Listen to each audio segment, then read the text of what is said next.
Hello and welcome to the course titled If I Must Die, Public Health, Power in Palestine.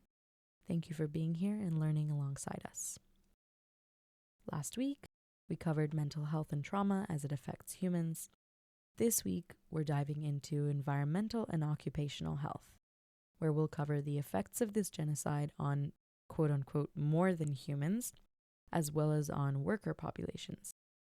Note that we emulate Dr. Irus Braverman's More Than Humans framework because it includes humans in our concept of nature rather than restricting humans and non-humans to separate categories. As our entry into environmental and occupational health, we start with discussions of dangerous work in various sectors. Dr. Ben Zeev's historical article from 2022 describes the role of dangerous work in 20th century Israel and Palestine. Ben Zeev explains how dangerous work serves as an example of Israel's claim to a right to maim, which it employs to commit not only military violence, but also occupational and economic violence. Israel intentionally funnels Palestinian workers into more dangerous jobs such as construction, while simultaneously considering them essential workers. This form of occupational segregation is parallel to the treatment of immigrant workers in the US and Europe and other countries, and it is a manifestation of apartheid. Dr. Abed Elez's 2024 article focuses on a more contemporary issue, the bodily and mental harm to healthcare workers in Gaza.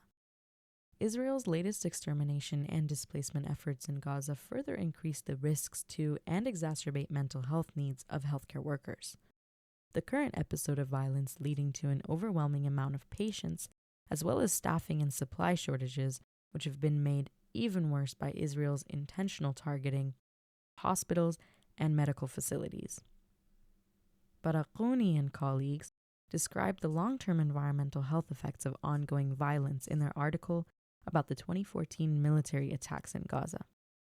Their study focuses on pregnant people and fetuses, who are particularly vulnerable to the long-term health effects of the environmental violence of war. The authors found high levels of toxic metals in the blood of Gazan birthing people and their newborns, the effects of which were sustained long after the military attacks subsided. Heavy metal exposure can cause numerous health issues for pregnant people, including direct organ damage, epigenetic changes, hormonal disruption, and micronutrient interference. In utero exposure leads to reduced growth, increased illness, and developmental delays in infancy and toddlerhood. Finally, Braverman's 2021 article describes a special issue of nature and space that explores the environmental effects of occupation in the West Bank. Braverman highlights articles in the issue that explore the role of settler colonialism in perpetuating environmental injustices such as green grabbing of Palestinian land, criminalization of Palestinian activities, and normalization of Jewish tourist presence in the West Bank. Additionally, she describes how Israeli occupation affects more than human entities, such as wild animals, olive trees, and even concrete, which can be used as a form of resistance.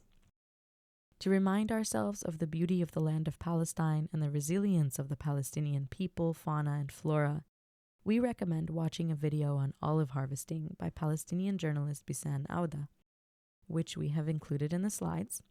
We also suggest that students of this course do research on and create art expressing or representing the plants and animals that are native to Palestine.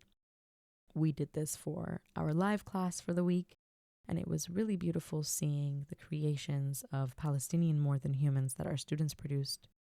So maybe you can do it when you're doing your self-guided learning or in the class that you produce from these materials. And we can't wait to see the beautiful creations. Make sure to share them with us.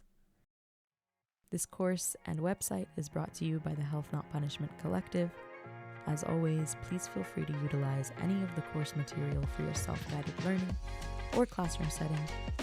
You don't need to be associated with any academic institution or with public health. We believe these course materials should be accessible and shared openly with anyone who wishes to learn.